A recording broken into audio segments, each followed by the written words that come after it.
వైనాడ్ విపత్తులో మృతుల సంఖ్య 204కు పెరిగింది. యుద్ధ ప్రాతిపదికన సహాయక చర్యలు కొనసాగుతున్నాయి.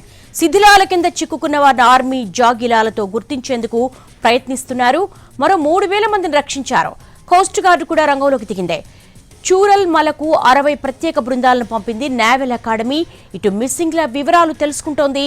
రేషన్ కార్డు, ప్రభుత్వం దగ్గర ఉన్న ఇతర సమాచారాన్ని ఆధారంగా చేసుకుని ఆరా తీస్తున్నారు. ఇటు మిస్సింగ్లపై హెల్ప్ లైన్ నెంబర్లకు వందల కాల్స్ వస్తున్నాయి. దాంతో డేటానంతా ఒక దగ్గరకు చేర్చి మిస్సింగ్ లెక్క తేల్చే పనిలో ఉన్నారు అధికారులు.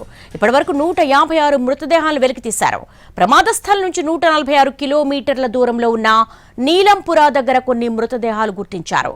టీ ఎస్టేట్లో పనిచేయడానికి అస్సాం, బెంగాల్ నుంచి 600 మంది కార్మికులు ముందక్కై వెళ్లారు. ప్రమాదం తర్వాత వీరి ఆచూకీ కనిపించడం లేదు. వైనాడ్ సహా మరో 4 జిల్లాలకు ఐఎండీ రెడ్ అలర్ట్ ప్రకటించింది. అందులో ఇడుక్కి, త్రిశూల్, వయనాడ్, పాలక్కడ్, కన్నూర్ జిల్లాలున్నాయి. శనివారం వరకు భారీ నుంచి అతి భారీ వర్షాలు కురుస్తాయని హెచ్చరించింది. కొండ ప్రాంతాల్లో నివసించేవారు అప్రమత్తంగా ఉండాలని వార్నింగ్ ఇచ్చింది.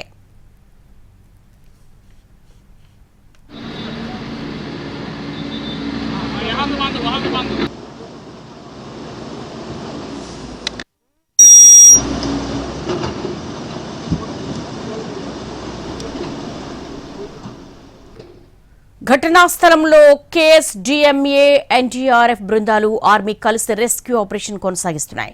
తాళ్ల సాయంతో వరదల్లో చిక్కుకున్న వారిని సురక్షిత ప్రాంతాలకు తరలిస్తున్నారు. భారీ వర్షాలు కురుస్తూ ఉండడం వల్ల సహాయక చర్యలకు అంతరాయం కలుగుతోంది.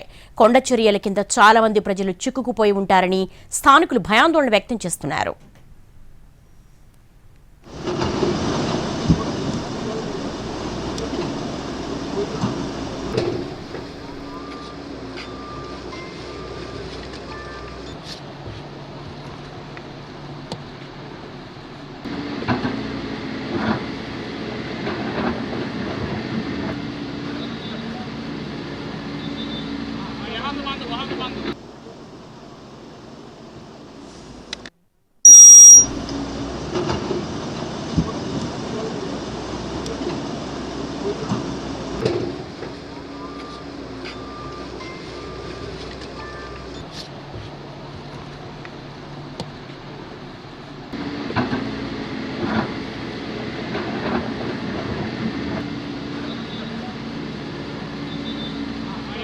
Wahang